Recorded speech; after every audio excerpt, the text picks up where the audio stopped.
mokyklos susiduria su tam tikrais rimtais iššūkiais.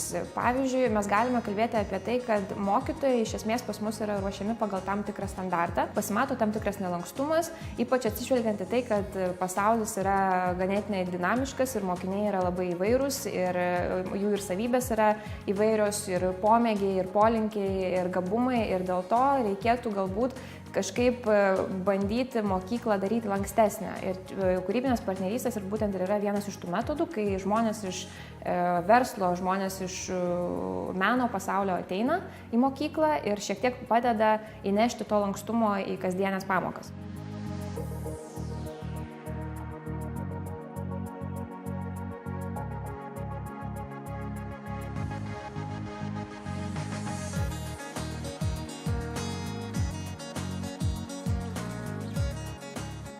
Šis tyrimas akcentavo kūrėjų ir mokytojų partnerystę ir mes tokio tyrimo norėjome dėl to, kad kūrybinių partnerysčių pati programa remiasi tą partnerystę tarp kūrėjų, mokytojų ir mokinių. Šiuo atveju norėjom pasižiūrėti, kas atsitinka, kai mokytojams į pagalbą mokykloje ateina tie kuriantys žmonės. Ir mes norėjom tiesiog išsiaiškinti, kokiu būdu tarp jų vyksta tas bendradarbiavimas, kokios jo formos ir kokie yra veiksniai padedantis tam bendradarbiavimui tikrai būti sėkmingam. Nes partnerystė visgi, kaip mes ją kūrėme per kūrybinių partnerysčių projektą, tai yra žmonių susitikimas pirmiausia. Žmonių, kurie yra asmenybės, kurie yra profesionalai savo srities ir jie atsineša į tą bendrą darbą, jie atsineša savo patirtis, savo asmeninės savybės, savo, sakykime, profesinius tam tikrus įgūdžius, įpročius, kaip jie elgiasi ir taip toliau. Mes norėjom patyrinėti šiek tiek giliau, reiškia, kokie tie žmonės susitinka, kada tie susitikimai yra sėkmingi, galbūt tada galvojam, kad tai mums galėtų padėti, tos žinios galėtų padėti ir ateityje, geriau tas partnerystės suformuoti.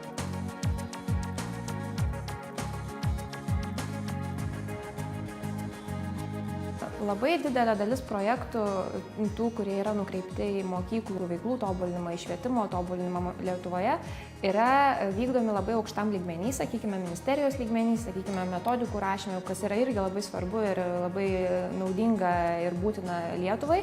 Tačiau kūrybinės partnerystės yra vienas iš tų projektų, kuris nuėjo į pačią mokyklą. Kitaip tariant, pats mokinys gavo pamatyti tą aktorių, pakalbėti su tuo režisierium ir mokytojai gavo galimybę bendradarbiauti su tais žmonėm, kurie atėjo, sakykime, iš to kito pasaulio, kuris yra iš mokyklų ribų. Kitaip tariant, veiklos vyko pačiose mokyklose.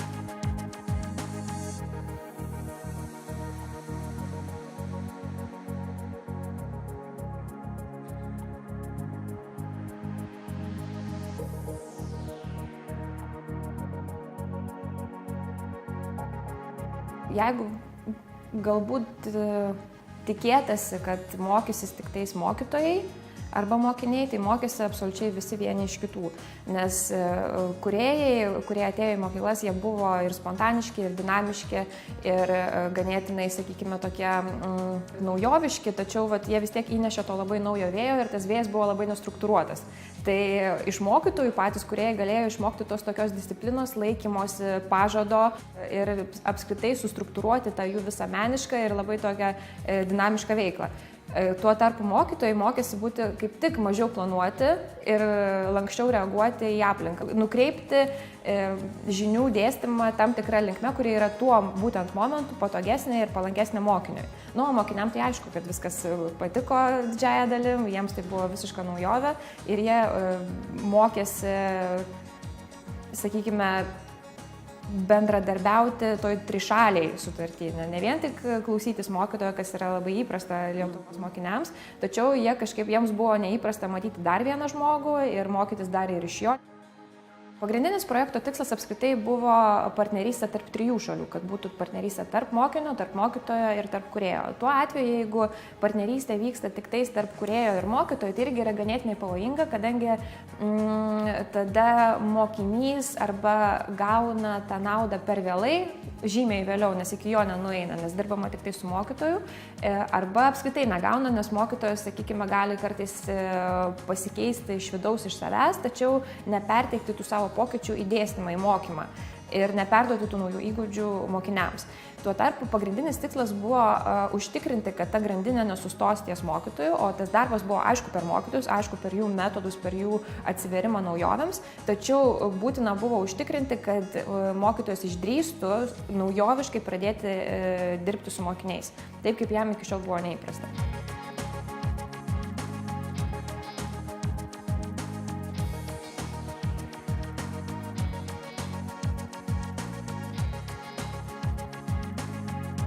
Mes pastebėjome, kad visų pirma pradinėse klasėse tai kūrybinės partnerystės yra apskritai ganėtinai natūraliai gyvendinamos, kadangi apskritai dėstymas pradinėse klasėse yra labai kūrybiškas.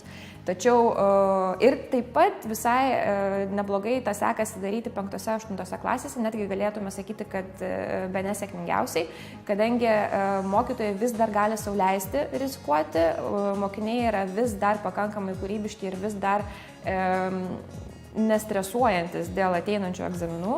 Tuo tarpu didžiausias iššūkis yra 9-12 klasės. Tai dabar, kai jau kūrybinės partnerystės vykdomos 4 metus iš eilės, tai galime teikti, kad yra visų pirma ir tų kompetentingų kūrėjų bankas sukauptas, iš ko galima mokytis. Ir yra jau ir patirtis, ir mokymasis iš klaidų, ir projekto vadovai, rengėjai irgi yra jau patyrę, ir dabar jau su ta sukaupta patirtimi ir kompetencijomis galima bandyti judėti ir dėti didesnį akcentą ant 9-12 klasių, kur to kūrybiškumo labiausiai trūksta.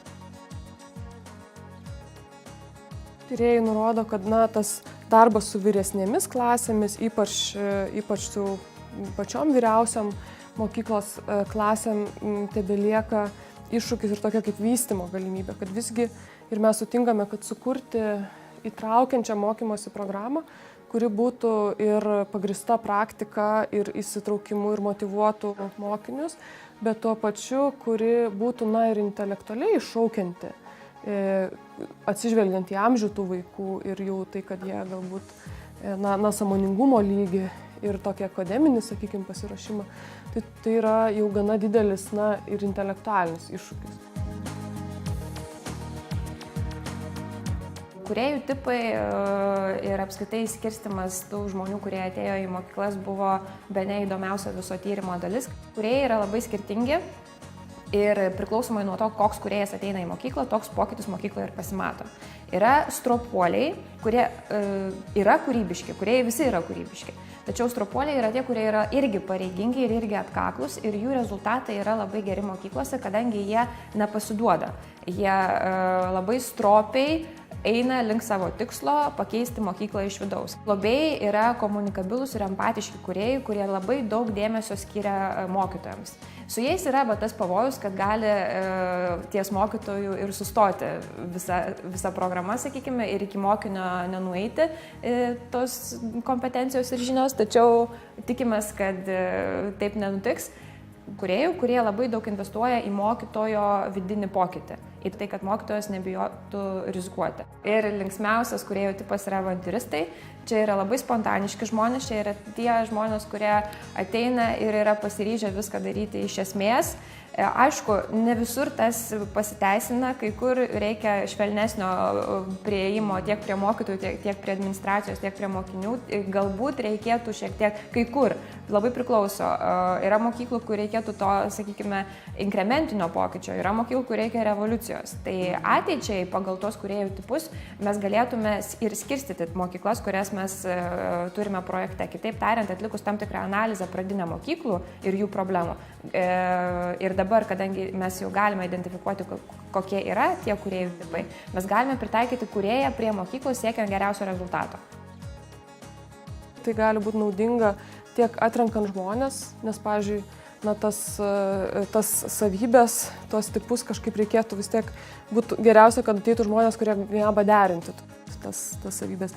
Kita vertus, priskiriant kūrėjus mokyklai, galbūt reikia pradžioje, galbūt pradedančiai dalyvauti mokyklai, iš tikrųjų reikia to avantiūristo, kad truputėlį viską išjudinti, o galbūt kažkurio metu reikia stropuolio, kad iki galo padaryti dalykus. Galbūt pabaigoje jau pasižengusiai mokyklai tik tai globėjo, kuris tik padeda, palaiko, bet jau nebereikia ten kažko inicijuoti. Žodžiu, kad tokie dalykai tikrai labai naudingi, praktiškai tobulinant pačią programą. Matuojant sisteminį pokytį, mes pastebėjome, kad tose mokyklose, kur dirbo stropūs kūrėjai, tas sisteminis pokytis yra didžiausias. Tiesą sakant, kai pradėjome tyrimą ir apskritai, kai rinkome visą informaciją, tai labai daug buvo kalbama apie kūrybiškumą ir apie kūrėjų inovatyvumą, apie spontaniškumą ir panašius dalykus, kurie yra labai svarbus, yra be galo svarbus ir niekas neneigia, kad to neturi būti. Tačiau vėliau susimąstė, kodėl taip įvyko, kad stropūs kūrėjai iš tikrųjų pasiekė geriausių rezultatų. Tai iš tikrųjų ganėtinai logiška yra tai, kad kūrėjai visi yra kūrybiški. O pokytis įvyko tik tais tam tikrose mokyklose, didesnės negu kitose. Vadinasi, turėjo lemti kažkas kito, nes visa kita yra bendra. Vadinasi, mes netyčia ganėtinai suradome faktorius, kurie lėmė tą pokytį išskyrus kūrybiškumą. Kitaip tariant, žmogus turi būti atkaklus, užsispyręs ir stropus ir ganėtinai, sakykime, pareigingas tam, kad tą pokytį pasiektų. Nesvarbu, ar jis yra kūrybiškas ar nekūrybiškas, vis tiek turi būti įdėtos tam tikros labai nuoseklios pastangos tam, kad pokytis įvyktų. Turbūt, įdomu tai, kad tos savybės labai priešingos, taip kaip mes įsivaizduojam tą kūrybišką asmenybę, tai yra atkaklumas, tai yra pareigingumas. Žodžiu, žinom, kad partnerystės vyksta mažiausiai vienus mokslo metus. Tam tas kuriantis žmogus turi turėti tą savybę iš tikrųjų, ilgą distanciją sudėtingo darbo dirbti ir nepamesti prasmės jausmo, nepamesti tikslų, kurių ten siekia. Tai, žodžiu, matom, kad tas kūrėjas turi tikrai būti ne tik tai vaizduotę pasižymėti ir laisvumu, bet ir tokia disciplina. Kas kita vertus mūsų projekte nėra naujiena dėl to, kad mes kūrybingumo savybės vardinam tokias, kad ten yra ir vaizduotė, ir toks dalykas kaip bendradarbiavimas, arba toks dalykas kaip atkaklumas ir nuosekli praktika. Tai yra tas gebėjimas palaipsniui per ilgą laiką tobulinti tai, ką darai, nepasiduoti įvykus nesėkmei ir taip toliau. Tai žodžiu, kaip ir tai ko reikia, iš kurio atspindi tą mūsų kūrybos supratimą mūsų projekte.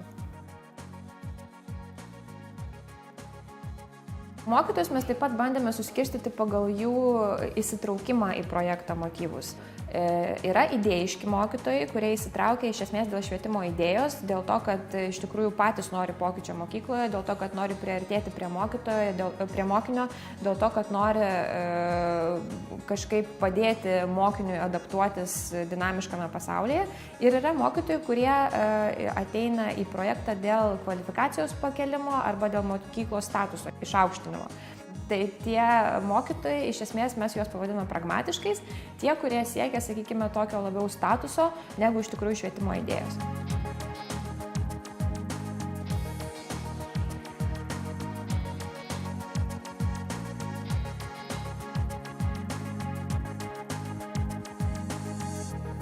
Sisteminį pokytį mes įvardinome kaip mokytojų kompetencijos ugdyti mokinių iniciatyvumą ir kūrybiškumą pasikeitimas, taip pat kaip inovatyvių metodų taikymo padidėjimą mokykloje ir taip pat žinių ir įgūdžių įgytų projekto metu pasilikimą mokykloje. Tai yra tam tikro tęstinumo užtikrinimą mes irgi vertiname kaip sisteminį pokytį. Mokyklos bendruomenė teigia, kad sustiprėjo ryšiai tarp bendruomenės narių ir kad pagerėjo apskritai psichologinis klimatas mokykloje. Jeigu mes kalbėsime apskritai, kas turėjo įtakos sisteminiam pokyčiui, tai turėjo įtakos tiek kūrėjų asmeninės savybės, tiek mokytojų asmeninės savybės, tiek tam tikri mokyklos požymiai ir, sakykime, administracijos pagalba arba jos buvimas arba nebuvimas. Jeigu mes kalbėsime apie mokyklos požymius, tai labai daug reikšmės turėjo vadovo įsitraukimas ir administracijos palaikymas. Kitaip tariant, jeigu buvo sudarytos sąlygos kūrėjui ramiai dirbti, jeigu buvo suteiktos patalpos, jeigu buvo priderintas tvarkaraštis, tai didesnė tikimybė, kad sisteminis pokytis įvyko. Taip pat, jeigu atsirado tam tikras mokytojo ir kūrėjo ryšys, be ryšio, be to tarp asmeninio žmogiškojo ryšio užmezgimo labai sunku yra apskritai įgyventi tokius projektus. Atlikdami tyrimą pastebėjome, jog asmeninės mokytojų savybės turi įtakos sisteminiam pokyčiui mokykloje ir didžiausią įtaką sisteminiam pokyčiui mokykloje, didžiausią teigiamą įtaką turėjo mokytojų polinkis rizikuoti, kas yra ganėtinai logiška, kadangi mokytojai yra irgi tarpusavėje šiek tiek skirtingi, kitaip tariant, vieni yra labiau užsidarę, kiti yra šiek tiek ramesni ir visokius pokyčius mokykloje žiūri ganėtinai ramiai ir nelabai nori įsitraukti. Tačiau tie mokytojai, kurie buvo labiau linkę rizikuoti, prisidėjo prie sisteminio pokyčio mokykloje ir tą parodė tyrimo rezultatai. Jeigu mokytojas pats pastebėjo ir pajautė, jog pagerėjo jo mokymosi kokybė ir jeigu jisai pradėjo tikėti savo jėgomis, tikimybė, kad pokytis mokykloje įvyks, yra didesnė. Taip pat, jeigu mokytojas šiek tiek pakeitė savo požiūrį į mokymąsi ir į mokymą apskritai, jeigu jisai tapo atviresnis, jeigu jisai pradėjo naudoti naujoves, jeigu jisai pradėjo naudoti metodus, kurių jisai iki šiol niekada nenaudojo, tikimybė, kad pokytis mokykloje įvyks, yra didesnė. Dabar jūs galite pastebėti, jog tamsia spalva mes čia pažymime tas savybės kūrėjų, kurios turi didžiausią įtaką sisteminiam pokyčiui mokykloje. Tai yra atkaklumas ir ištvermingumas, pareigingumas ir atvirumas naujovėms. Jeigu kūrėjas yra atviras mokyklai ir jeigu jis yra atviras jos problemams ir jeigu jisai pasiryžęs pasigilinti ir išjausti, užjausti ir suprasti, tai tikimybė, jog sisteminis pokytis mokykloje įvyks, yra didesnė.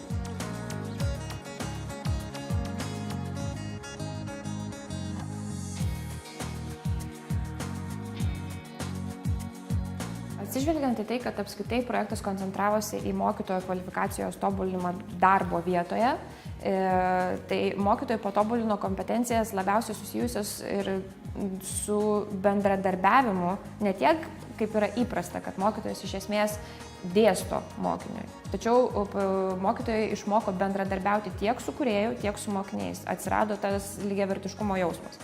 Kitas dalykas, mokytojai išmoko pažinti mokinį iš arčiau, labiau pasitikėti mokiniais ir labiau atsižvelgti į tai, ko pats mokinys norėtų iš pamokos. Vidutiniškai mokyklos pasikeitė apie 40%, kitaip tariant, 40% dalykų, kurie buvo taikomi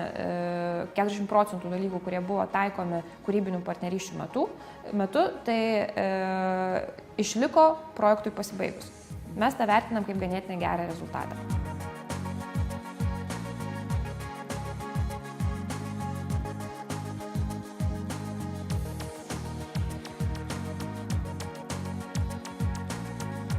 Projektą mes siūlome vienareikšmiškai tęsti dėl to, kad tyrimas parodė, jog pokytis yra pastebimas, yra pokytis tiek kūrėjams, tiek mokytojams, tiek mokiniams, tiek apskritai mokyklų bendruomenėms.